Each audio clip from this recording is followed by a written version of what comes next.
अरे good morning students. एक छोटा सा टॉपिक रह गया अपना पी ब्लॉक एलिमेंट्स में।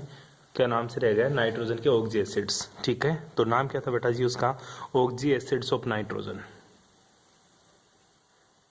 Oxy acid of nitrogen.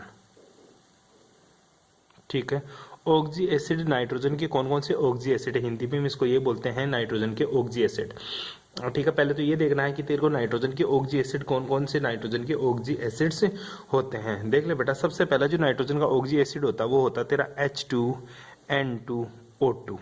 ठीक है, दूसरा जो नाइट्रोजन का ऑक्जी एसिड होता है वो तेरा HNO2 होता है। ठीक है, तीसरा जो नाइट्रोजन का ऑक्सी एसिड होता है वो तेरा HNO3 होता है। ठीक है, तीनों में मेरे को नाइट्रोजन की ऑक्सीडेशन स्टेट निकाल के बताओगे। तुम खुद एक बार ट्राई करना नाइट्रोजन की ऑक्सीडेशन स्टेट कैसे निकालते हैं, वो एक्स वाला फॉर्मूला यूज कर लेना। यहाँ पे अगर तू नाइट्रोजन की ऑक्सीडेशन स्टेट निकालेगा तो 3 दूनी 6, 6 में से 1 चला जाएगा तो कितना बच जाएगा गुरुजी?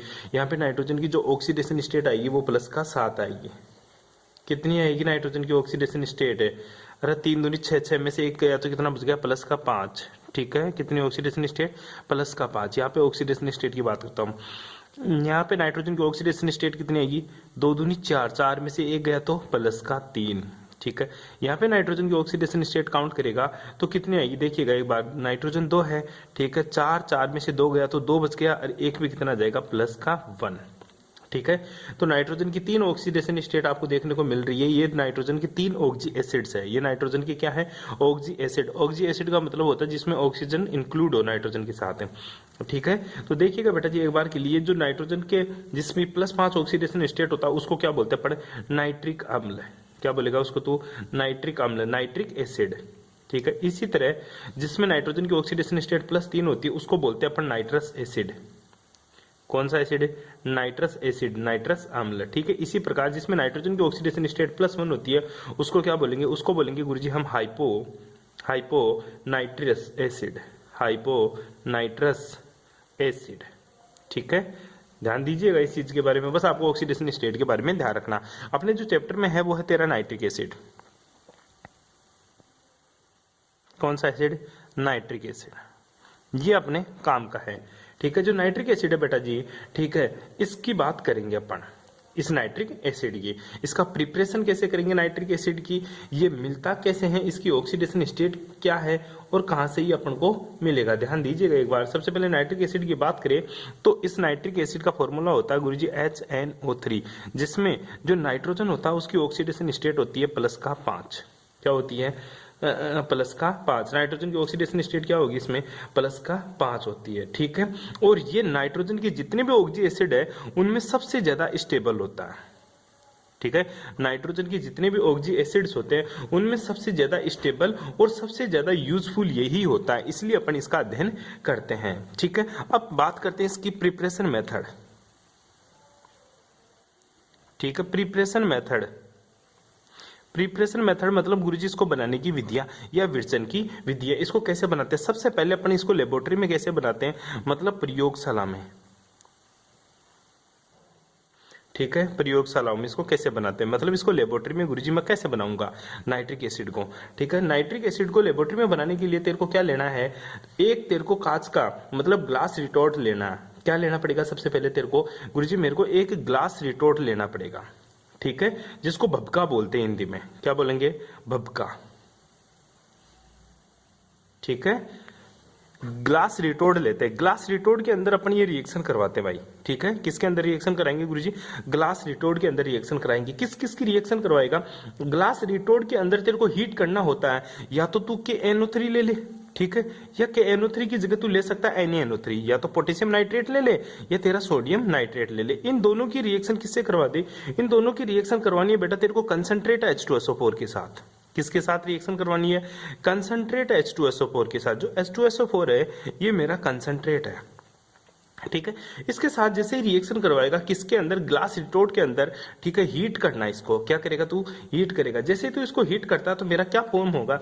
इसका फॉर्म होगा यहाँ पर KH KHSO4 और यहाँ पे NaHSO4, ठीक है। और साथ में क्या निकल जाएगा गुरुजी, मेरा नाइट्रिक एसिड बाहर निकल जाएगा HNO3, और यहाँ पे भी क्या निकल जाएगा गुरुजी, HNO3 का फॉर्मेशन होगा। इस तरह से अपन लैब के अंदर नाइट्रिक एसिड का फॉर्मेशन करते हैं, ठीक है। लेकिन गुरुजी नाइट्रिक एसिड ये तो प्रयोगशाला में, व्यापारिक स्तर के ऊपर नाइट्रिक एसिड कैसे बनाएंगे, ठीक है। व्यापारिक स्तर पर मतलब जैसे व्यापारी लोग जो नाइट्रिक एसिड का फॉर्मेशन करते हैं वो कैसे करते हैं, ठीक है, ठीक है। तो किसके अंदर, अपन इंडस्ट्रियल एरिया के अंदर जो नाइट्रिक एसिड का फॉर्मेशन करते हैं वो कैसे करते हैं, तो जो व्यापारिक निर्माण है इसका, ठीक है, जो व्यापारिक निर्माण है, ठीक है, व्यापारिक निर्माण, तो व्यापारिक निर्माण कैसे करेंगे, ठीक है। व्यापारिक निर्माण मतलब व्यापारी लोग इसका निर्माण कैसे करते हैं गुरुजी, ओस्टवाल्ड प्रोसेस विधि द्वारा इसका निर्माण किया जाता है। कौन सी विधि काम में लेता बेटा, व्यापारिक निर्माण में इसके लिए अपन ओस्टवाल्ड, कौन सी मेथड, ओस्टवाल्ड मेथड का यूज करेंगे, ठीक है। अब बात आती है गुरुजी ओस्टवाल्ड मेथड क्या होता है, ठीक है। मेरा ओस्टवाल्ड मेथड क्या होता है, जिसके द्वारा तू व्यापारिक निर्माण करेगा किसका, नाइट्रिक एसिड का, ठीक है बेटा। बड़ा इंटरेस्टिंग मेथड है, तेरे को ध्यान में रखना है। इसमें करते हैं क्या, सबसे पहले जो नाइट्रिक एसिड का निर्माण करना होता है तेरे को, उसके लिए सबसे पहले HNO3 को अमोनिया का कैटालाइटिक ऑक्सीडेशन करेंगे अपन। HNO3 बनाने के लिए क्या करना पड़ेगा गुरुजी, अमोनिया का कैटालाइटिक ऑक्सीडेशन कर। This method is best upon the catalytic oxidation of ammonia at atmospheric oxygen, ठीक है। मतलब जो भी तेरी एटमॉस्फेरिक ऑक्सीजन होगी, ठीक है, वातावरण ये वायु होगी, उसका अमोनिया के साथ रिएक्शन करवाएंगे। ये ले अमोनिया, तेरा अमोनिया का फॉर्मूला NH3, और इसकी रिएक्शन किससे करवाएंगे गुरुजी, ऑक्सीजन गैस के साथ। किसके साथ है, ऑक्सीजन के साथ कराएंगे इसकी रिएक्शन। और मेरे को क्या बनाना है गुरुजी, अमोनिया बनानी होती। कैसा ऑक्सीडेशन करना है, इसका कैटालाइटिक ऑक्सीडेशन करना। कैटालाइटिक मतलब कैटलिस्ट यूज करूंगा, इसका उत्प्रेरकीय ऑक्सीकरण करेंगे। अमोनिया का एनवायरमेंट, अमोनिया का वातावरणीय ऑक्सीजन के साथ उत्प्रेरकीय ऑक्सीकरण करने पर किसका निर्माण होता है, HNO3 का निर्माण होता है, नाइट्रिक एसिड का निर्माण होता है। यहाँ पे PT या तेरा PD, कोई सी भी मेटल ले ले, PT या PD, प्लेटिनम भी ले सकता है, ठीक है, पैलेडिनम भी ले सकता है, और तेरी RH मेटल भी तू यूज कर सकता है। इसके अलावा यहाँ पे जो टेम्परेचर रखना होगा तेरे को, वो टेम्परेचर 500 केल्विन रखना पड़ेगा। साथ में जो दाब रखना पड़ेगा वो 9 बार के समथिंग प्रेशर यूज करना है। तो क्या बनेगा गुरुजी, सबसे पहले मेरा नाइट्रिक एसिड बनेगा। नाइट्रिक एसिड नहीं बेटा, नाइट्रिक ऑक्साइड का फॉर्मेशन होता है। सबसे पहले किसका फॉर्मेशन होगा, नाइट्रिक ऑक्साइड का, और साथ में क्या निकलेगा, पानी बाहर निकल जाएगा। क्या निकल जाएगा, पानी वेपर के रूप में, क्योंकि तू हीट कर रहा, 500 केल्विन टेम्परेचर दे रहा। यहाँ पे ये 4, इसको बैलेंस कर लेना, याद ही रखनी है बेटा, बैलेंस तू ध्यान में दे लेना। नाइट्रोजन गैस भी क्या होती है, गैसेस फॉर्म में, ऑक्सीजन भी गैसेस फॉर्म में होती है, ठीक है। ये कहां से आती है, ये वायु से आती है, फ्रॉम एयर, ठीक है। कहां से आएगी, एयर, एनवायरमेंट की ऑक्सीजन है भाई। इसका प्लेटिनम और PTH 500 केल्विन पर 9 बार की उपस्थिति में, ठीक है, इसका कैटालाइटिक ऑक्सीडेशन करने पर मेरे को क्या मिलता है, नाइट्रिक ऑक्साइड का फॉर्मेशन होता है। ये होता है तेरा नाइट्रिक ऑक्साइड। किसका फॉर्मेशन होगा गुरुजी, नाइट्रिक ऑक्साइड का फॉर्मेशन होता है। आगे देखिए, अब नाइट्रिक ऑक्साइड का क्या करेंगे। अब ये जो नाइट्रिक ऑक्साइड होता है ना, इसको ये क्या करती है, ऑक्सीजन के साथ जुड़कर NO2 का फॉर्मेशन करती है। ये बहुत ज्यादा रिएक्टिव होती है। क्या होती है, बहुत ही ज्यादा रिएक्टिव, मतलब ये बहुत ज्यादा रिएक्शन करने वाली होती है। अब जैसे नाइट्रिक ऑक्साइड बना तेरा, जैसे तेरा नाइट्रिक ऑक्साइड बना, ठीक है, जैसे तेरा 2NO बना, ये क्या करेगा गुरुजी, 4NO बना, उसमें से 2NO ले ली, 2NO लेकर मैंने किसके साथ रिएक्ट करवा दी, इसको एनवायरमेंट की गैस ऑक्सीजन के साथ इसको रिएक्ट करवाया। तो क्या बना मेरा गुरुजी, 2NO2 का फॉर्मेशन हो गया। किसका फॉर्मेशन हो गया बेटा, 2NO2 का फॉर्मेशन हो गया। ये क्या है मेरा, ये नाइट्रोजन डाइऑक्सीजन है, ये नाइट्रोजन डाई ऑक्साइड है। 2NO2 का फॉर्मेशन हो गया, इसको बोलते हैं नाइट्रोजन है। इसको क्या बोलेगा तू, नाइट्रोजन है डाई ऑक्साइड, ठीक है, नाइट्रोजन डाइऑक्साइड का फॉर्मेशन होता है। दोबारा से ध्यान दीजिए, व्यापारिक स्तर पर मेरे को नाइट्रिक ऑक्साइड बनाने, नाइट्रिक अम्ल बनाने के लिए ओस्टवाल्ड मेथड का उपयोग करता हूं, ओस्टवाल्ड प्रोसेस का काम करता हूं, ओस्टवाल्ड विधि का यूज करता हूं, जिसके अंदर, ओस्टवाल्ड विधि के अंदर अमोनिया का वातावरण की ऑक्सीजन के साथ कैटालाइटिक ऑक्सीडेशन करने पर नाइट्रिक ऑक्साइड बनता है। नाइट्रिक ऑक्साइड बहुत ज्यादा क्रियाशील होने के कारण वायु के साथ रिएक्शन करके ये नाइट्रोजन डाइऑक्साइड फॉर्म कर लेती है या नाइट्रोजन डाइऑक्साइड में कन्वर्ट हो जाती है। अब नाइट्रोजन डाइऑक्साइड NO2 को नाइट्रोजन डाइऑक्साइड जो बना तेरा, ठीक है, नाइट्रोजन डाइऑक्साइड को 3 मोल लेकर, ठीक है, खूब सारी बना लेना तू, ठीक है, 3 मोल लेकर इसको पानी के साथ क्या कर दिया मैंने, डिजोल कर दिया। लिक्विड, पानी डिजोल है, लिक्विड है, इसमें कौन सी गैस प्रवाहित कर दी मैंने, नाइट्रोजन डाइऑक्साइड गैस को पानी में प्रवाहित की। पानी में जैसे ही फ्लो किया तो मेरे पास नाइट्रिक एसिड का फॉर्मेशन हो जाता है 2HNO3, जो क्या मिलता है मेरे को एक्वस, और साथ में क्या मिल जाता है बेटा, NO, क्या बन जाता है, NO। ये NO बहुत खतरनाक चीज है। ये नाइट्रिक ऑक्साइड जो बनता है ना, इसी की वजह से ये तेरा क्या देता है, भूरा कलर का दिखाई देता, ब्राउन कलर का ये तेरे को क्या होता है, दिखाई देता है, ठीक है। और ये क्या होती है, वापस से रिएक्टिव होती है, क्या करेगी,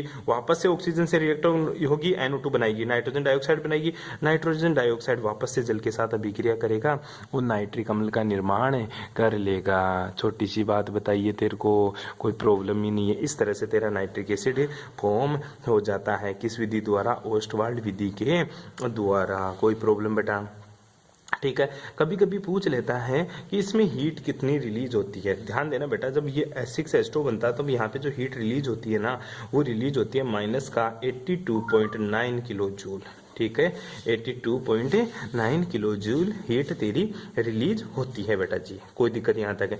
अब बात करता हूँ ओस्टवाल्ड विधि के अंदर जो नाइट्रिक एसिड बनी ना तेरी, ये नाइट्रिक एसिड कैसी होती है, ठीक है।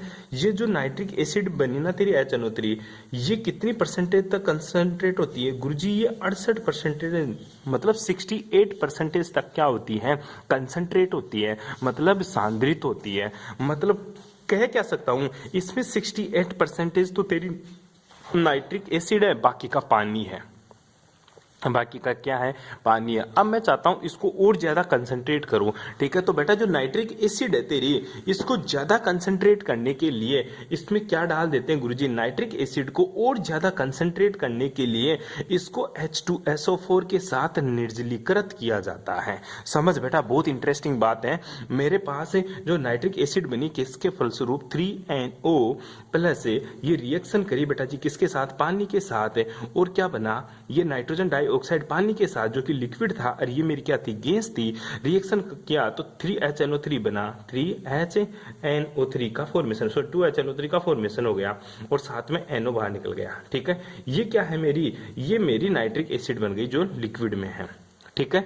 अब ध्यान देना, जो नाइट्रिक एसिड तू ओस्टवाल्ड प्रोसेस से बनाया, ये तेरी 68% ही क्या है गुरुजी, कंसंट्रेट है, मतलब सांद्रित है। मैं चाहता हूं ये नाइट्रिक एसिड है ना, बहुत ज्यादा कंसंट्रेट हो। तो इस नाइट्रिक एसिड को क्या कर रहा हूं, बड़ा इंटरेस्टिंग कारनामा करते हैं ये प्रयोगशालाओं में अपने, कि जो नाइट्रिक एसिड है ना, इसको अपन किससे प्रभावित करते हैं, H2SO4 से प्रभावित करते हैं। किससे, सल्फ्यूरिक एसिड से निर्जलीकृत करते हैं। सल्फ्यूरिक एसिड से क्या करते हैं, डिहाइड्रेशन करते हैं विथ कंसंट्रेट H2SO4। जो H2SO4 है ना, इसके द्वारा HNO3 को क्या करते हैं अपन, डिहाइड्रेशन करते हैं। डिहाइड्रेशन का मतलब पानी का बाहर निकलना, निर्जलीकरण का मतलब पानी को बाहर निकालना।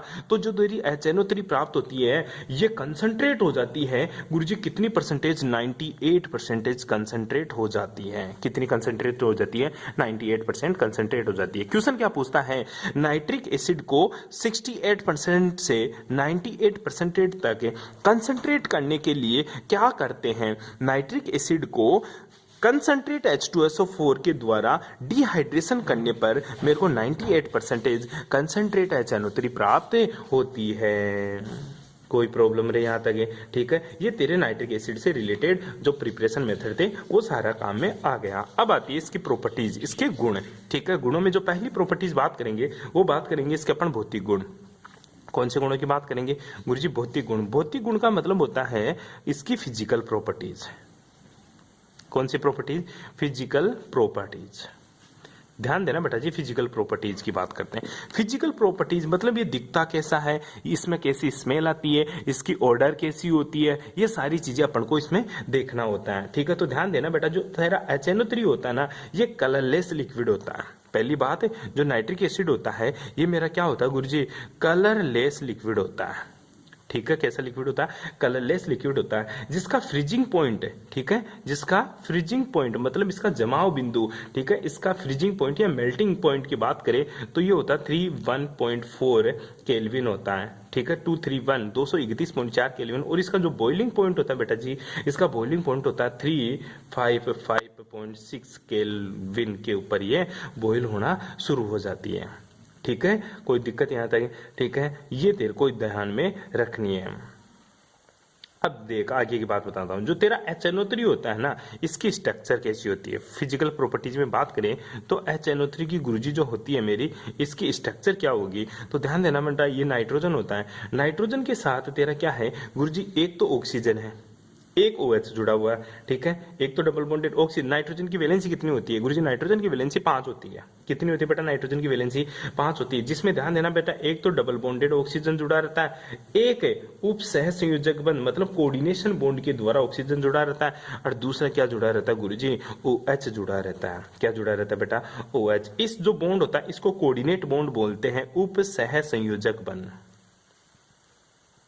कौन सा बंध बोलेगा, उप सह संयोजक बंध मतलब कोऑर्डिनेट बॉन्ड बोलते हैं, ध्यान दीजिएगा इस चीज के बारे में स्पेशल। इन दोनों के बीच का जो एंगल होता है बेटा जी, वो 130 डिग्री होता है, ठीक है, और इसकी जो बॉन्ड लेंथ होती है 1 to 1 पिकोमीटर इसकी बॉन्ड लेंथ देखने को मिलती है, ये बात आपको ध्यान में रखना है इसकी स्ट्रक्चर्स के बाद में, ठीक है। अब इसकी बात करते हैं गुरुजी, ये कैसा होता है, नाइट्रिक एसिड बहुत ही ज्यादा क्या होता है गुरुजी, एसिड होता है, ये जब त्वचा के ऊपर गिरता है ना तो कोरिजन होता है, कोरिजन प्रभाव दिखाता है, संसारक प्रभाव दिखाता है, जिसकी वजह से तेरी त्वचा क्या हो जाती है, जल जाती है और तेरे को दर्द फील होता है। आई बात समझ में, ये फालतू की बातें लिखनी है। दूसरी जो प्रॉपर्टीज है इसकी फिजिकल के बाद में अपन बात करेंगे इसके रासायनिक गुण, ठीक है, मतलब केमिकल प्रॉपर्टीज। कौन सी प्रॉपर्टीज, केमिकल प्रॉपर्टीज। जो इसकी केमिकल प्रॉपर्टीज है वो बड़ी इंटरेस्टिंग प्रॉपर्टीज है, ठीक है, और यही बहुत ज्यादा पूछता है, ठीक है। पहले इसकी जो केमिकल प्रॉपर्टीज होती है ना, वो देख बेटा इसमें क्या होता है। इसका जब अपघटन करते हैं, मतलब जब तू क्या करता है, HNO3 को तोड़ता है, ठीक है, जब क्या होता है तेरा HNO3 को तोड़ता हूं, HNO3 ऐसे तो टूटेगा नहीं, फिर कैसे तोड़ू गुरुजी, इसको हीट करो। जब HNO3 को तू हीट करता है ना बेटा, बड़ी इंटरेस्टिंग प्रॉपर्टीज है, तो ये किसमें टूट जाता है गुरुजी, 4NO2 के साथ ये क्या बना लेता है गुरुजी, 2H2O और साथ में क्या ऑक्सीजन गैस रिमूव होती है। सबसे पहली इंपॉर्टेंट प्रॉपर्टीज यही इसकी कि HNO3 को हीट करने पर नाइट्रोजन डाइऑक्साइड और ऑक्सीजन गैस के रूप में बाहर निकल जाता है, ये टूट जाता है। आई बात समझ में। दूसरा, ये हीट कर लिया, दूसरी प्रॉपर्टीज पढ़ते हैं कि गुरुजी HNO3 को पानी में डालूं तो क्या होगा। ध्यान देना बेटा, अगर HNO3 को पानी में डालूंगा ना तो ये प्रबल अम्ल की भांति व्यवहार करेगा, स्ट्रॉन्ग एसिड की तरह बिहेव करता है। जब HNO3 को वाटर में ऐड करता हूं तो ये क्या बनाता है, मेरा हाइड्रोनियम आयन के साथ नाइट्रोजन डाइऑक्साइड आयन का फॉर्मेशन करता है, नाइट्रोजन ट्राइऑक्साइड NO3 H दे देगा और माइनस में, ठीक है। तो ये किसकी तरह बिहेव कर रहा है, एक स्ट्रॉन्ग एसिड की तरह बिहेव करता है, ठीक है। कौन, नाइट्रिक एसिड को वाटर में ऐड करने पर क्या होता है गुरुजी, ये प्रबल एसिड मतलब प्रबल अम्ल मतलब ये स्ट्रॉन्ग एसिड की तरह बिहेव करता है और हाइड्रोनियम आयन तथा नाइट्रेट आयन का फॉर्मेशन करता है। ये तेरा कौन सा आयन होता है, नाइट्रेट, ठीक है। ये आपको ध्यान में रखना है। इसके बाद में अपन तीसरी इसकी केमिकल प्रॉपर्टीज की बात करें तो इसमें बेटा एक ऑक्सीडाइजिंग एजेंट की तरह भी बिहेव करता है। कौन है, नाइट्रिक एसिड। तेरा जो नाइट्रिक एसिड होता है, ठीक है, नाइट्रिक एसिड ये क्या होता है गुरुजी, एक स्ट्रॉन्ग या फिर एक स्ट्रॉन्ग ऑक्सीडाइजिंग एजेंट होता है, स्ट्रॉन्ग ऑक्सीडाइजिंग एजेंट होता है। स्ट्रॉन्ग ऑक्सीडाइजिंग एजेंट का मतलब होता है गुरुजी, ये काम क्या करता है, नाइट्रिक एसिड के अंदर अगर तू कोई सी भी मेटल डाल देगा ना तो वो इसको क्या कर देगा, रिड्यूस कर देगा, उसका रिडक्शन कर देगा, उसका क्या कर देगा, रिडक्शन कर देगा। लेकिन ध्यान देना बेटा, नाइट्रिक एसिड 2 मेटल या 3 मेटल ऐसी मेटल है जो गोल्ड हो, प्लेटिनम हो, ठीक है, और तेरा पीडी हो, इन मेटल्स जो कि नोबल मेटल्स होती है मेरी, कौन सी होती है बेटा, नोबल मेटल्स है, ठीक है। नोबल मेटल्स के अलावा नाइट्रिक एसिड सभी मेटल्स को क्या कर देता है गुरुजी, रिड्यूस कर देता है, उनका रिडक्शन कर देता है। नाइट्रिक एसिड एक प्रबल अपचायक ऑक्सीकारक होता है जो क्या करता है गुरुजी, ये AuAg, किसको, AuAg और तेरा पीटी, ठीक है, AuAg और पीटी, इनको क्या बोलते हैं अपन, नोबल मेटल्स, ठीक है, नोबल मेटल्स है। जिस तरह से तेरी नोबल गैस होती है उसी तरह से तेरे क्या होता है, नोबल मेटल्स भी होती है। इन नोबल मेटल्स का क्या, इन नोबल मेटल्स के अलावा सभी मेटल्स का क्या कर देता है गुरुजी, अपचयन कर देता है, मतलब उनका ऑक्सीकरण कर देता है, ठीक है। उनके साथ क्या करता है गुरुजी, ये क्रिया करता है, सभी मेटल्स के साथ क्या करता है, ये क्रिया करता है। ध्यान दीजिएगा, नाइट्रिक एसिड मेटल्स के साथ साथ ये नॉन मेटल्स के साथ भी बहुत अच्छे से रिएक्शन करता है। बैठ रही है बात समझ में, ठीक है। फॉर एग्जांपल मैं बात करूं, जैसे कॉपर ले लिया, अगर कॉपर में तू क्या डाल दिया, HNO3 डाल दिया, कॉपर में क्या डाल दिया, HNO3, तो ये कॉपर को क्या कर देगा, ऑक्सीडाइजिंग, मतलब इसको रिड्यूस कर देगा, क्या कर देगा, इसको रिड्यूस। अगर कॉपर के साथ इसकी रिएक्शन करवाता हूं, रिएक्शन आपको याद रखनी है, 3 कॉपर की रिएक्शन 8 HNO3 से करवानी है, और साथ में कॉम्प्लेक्स का फॉर्मेशन होगा 3Cu, और साथ में एक मॉलिक्यूल्स इसका लिगेंड काम में करेगा NH3 का होल ट्वाइस, ठीक है। और साथ में कौन सी गैस रिलीज होती है बेटा, ध्यान दीजिएगा, 2NO, मतलब नाइट्रिक ऑक्साइड गैस रिलीज होती है और पानी का अणु बाहर निकल जाता है। ध्यान देना, जो HNO3 तू यूज कर रहा है ना यहाँ पे, ये कौन सा यूज कर रहा है गुरुजी, मैं डाइल्यूट यूज कर रहा हूँ, कौन सा, डाइल्यूट। अगर कॉपर के साथ डाइल्यूट HNO3 के साथ रिएक्शन करवाता है ना, तो कॉपर का तो कॉम्प्लेक्स बनता है, साथ में नाइट्रिक ऑक्साइड गैस बाहर निकलती है। लेकिन इसी की रिएक्शन अगर मैं किससे करवा दूं गुरुजी, इसी की रिएक्शन अगर मैं कंसंट्रेट HNO3 के साथ करवा दूं, किसके साथ करवा दूं गुरुजी, कंसंट्रेट HNO3, कंसंट्रेट का मतलब सांद्र HNO3 के साथ रिएक्शन कराऊंगा, तो जो कॉपर का कॉम्प्लेक्स बन रहा है वो तो बनेगा ही बनेगा, CuNO3 का होल ट्वाइस, ठीक है। साथ में जो गैस रिलीज होगी ना, वो नाइट्रोजन डाइऑक्साइड गैस रिलीज होगी, और पानी तो निकलेगा ही निकलेगा, ठीक है। कौन सी गैस रिलीज होगी बेटी, नाइट्रोजन डाइऑक्साइड गैस रिलीज होगी, और साथ में वाटर बाहर निकल जाएगा। ये बात इंपॉर्टेंट है। कॉपर की जब रिएक्शन डाइल्यूट HNO3 के साथ करवाते हैं तो कॉपर का कॉम्प्लेक्स बनता है, साथ में नाइट्रिक ऑक्साइड गैस बाहर रिलीज होती है। बट कॉपर की रिएक्शन अगर कंसंट्रेट HNO3 के साथ करवाते हैं तो नाइट्रोजन डाइऑक्साइड गैस बाहर निकलती है। कर लेगा, इसी तरह से आपको करना है। अगर इसी तरह से एक इंपॉर्टेंट है जो एग्जाम में बहुत बार पूछा हुआ है कि नाइट्रिक ऑक्साइड की रिएक्शन करवा रहा है वो किसके साथ है, जिंक के साथ। ध्यान देना बेटा, अगर मैं जिंक ले लूं, 4Zn ले लिया, ठीक है, रिएक्शन याद करनी है, कोई ये मत पूछ लेना मेरे से गुरुजी 4 क्यों लगा दिया, 2 क्यों लगा दिया, बैलेंस करने के लिए लगाए हैं, ठीक है। अगर 4Zn की रिएक्शन मैं करवा रहा हूं किसके साथ है, 10 HNO3 के साथ, ठीक है। और जो 10 HNO3 ले रहा हूं ना, ये मैं कौन सा ले रहा हूं, बिल्कुल डाइल्यूट ले रहा हूं, ठीक है। डाइल्यूट HNO3 की रिएक्शन करवाता हूं तो 4Zn है, और साथ में वही तेरा NO3 का होल ट्वाइस बनेगा। साथ में क्या निकलेगा बेटा, 5H2O और N2O गैस और 5H2O, ठीक है। ये 5H2O तो छोड़, ये N2O गैस याद रखना तू, कौन सी गैस है, N2O गैस है, ठीक है। नाइट्रिक एसिड को जब देते हैं, जब किसके साथ, डाइल्यूट के साथ रिएक्शन करवाता हूं तो गुरुजी मेरा N2O गैस रिलीज होती है, die nitrogen oxide gas release होती है। इसी तरह अगर गुरुजी मैं इस Zn की रिएक्शन, किसी इस Zn की रिएक्शन किससे साथ करा दूं, HNO3 के साथ करा दूं, जो कि क्या है, मेरा कंसंट्रेट है, क्या है, कंसंट्रेट। जब इससे साथ रिएक्शन कराते हैं तो वही जिंक का तो कॉम्प्लेक्स बनेगा, ठीक है। रिएक्शन याद कर लेना बिल्कुल एज इट इज, जिंक का तो कॉम्प्लेक्स बनेगा ही बनेगा, साथ में पानी बाहर निकल जाएगा, ठीक है। और क्या बन जाएगा गुरुजी, नाइट्रोजन डाइऑक्साइड गैस बाहर निकलती है। बस ये इंपॉर्टेंट है। जब डाइल्यूट के साथ करवाता है तो N2O बनती है, जब कंसंट्रेट के साथ करवाता है तो NO2 गैस रिलीज होती है। कोई प्रॉब्लम बेटा जी यहाँ तक है, अरे कर लेगा ये चीजें, बहुत ईजी ईजी सी चीजें बताइए मैंने तेरे को, अभी तक तो कोई बड़ी बात तो बताई नहीं। तीसरी जो बात करते हैं अपने, कौन सी प्रॉपर्टीज पढ़ रहे हैं, चौथी प्रॉपर्टीज में ये पढ़ेंगे कि जो नाइट्रिक ऑक्साइड होता है HNO3, ये किसके साथ रिएक्शन करता है, ये गुरुजी नॉन मेटल्स के साथ भी रिएक्शन करता है, ठीक है। नॉन मेटल्स मतलब तेरी अधातुओं के साथ है, किसके साथ? अधातु के साथ। ध्यान दीजिएगा एक बार के लिए, नाइट्रिक एसिड नॉन मेटल्स के साथ भी रिएक्शन करता है। क्यों करता है? क्योंकि ये प्रबल ऑक्सीकारक होता है, मोस्ट मतलब स्ट्रॉन्ग रिड्यूसिंग एजेंट होता है। तो ये अधातु मतलब जो नॉन मेटल्स होते हैं इनको भी क्या कर देता है? रिड्यूस कर देता है। इनको भी क्या कर देता है? रिड्यूस कर देता है। आई बात समझे? नॉन मेटल्स के साथ कौन कौन सी रिएक्शन? जैसे आयोडीन तेरी नॉन मेटल्स होती है, ठीक है, आयोडीन के साथ जैसे I2 गैस है, ठीक है, आयोडीन है मेरी, I2 गैस के साथ अगर मैंने 10 HNO3 ले लिया, ठीक है, तो ये किस में कन्वर्ट हो जाएगा? 2HiO3 और साथ में क्या बन जाएगा गुरुजी? 10 NO2 गैस है और साथ में क्या बन जाएगा? 4H2O बन जाएगा। इसी तरह अगर कार्बन भी तेरा नॉन मेटल्स होता है, लकड़ी, ठीक है, लकड़ी भी तेरी क्या होती है? नॉन मेटल से।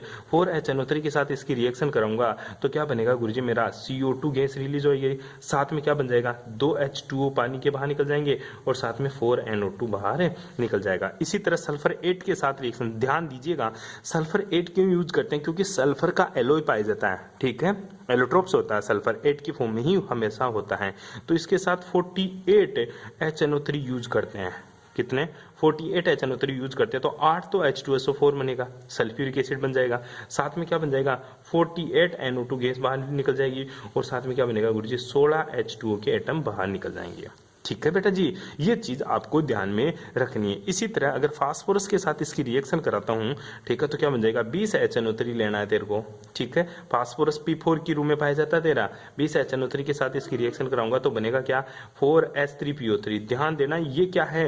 ये फॉस्फोरिक एसिड है, ये एसिडिक, ये सल्फ्यूरिक एसिड है, ये CO2 है, और ये क्या है मेरा? आयोडीन वाला। ये कौन सा है भाई? ये कौन सा है भाई? Iodine is oxide, iodic acid बोलते हैं इसको। क्या बोलेंगे? Iodic acid. पूछता है आयोडीन की रिएक्शन नाइट्रिक एसिड के साथ करवाने पर क्या बनता है? Iodic acid. कार्बन की रिएक्शन नाइट्रिक एसिड के साथ करवाने पर क्या बनता है? CO2 gas. सल्फर की रिएक्शन नाइट्रिक एसिड से साथ कराने पर क्या बनता है? Sulphuric acid. इसी तरह फॉस्फोरस की रिएक्शन नाइट्रिक एसिड के साथ कराते हैं तो क्या बनता है गुरुजी? मेरा फॉस्फोरिक एसिड का फॉर्मेशन होता है। कोई दिक्कत बेटा जी? ठीक है, इस तरह से आपको यहाँ तक करना है। कल एक छोटा सा पॉइंट रह गया, ब्लू, ठीक है, ब्राउन रिंग टेस्ट, वो पढ़ेंगे कल। Thanks for cooperation.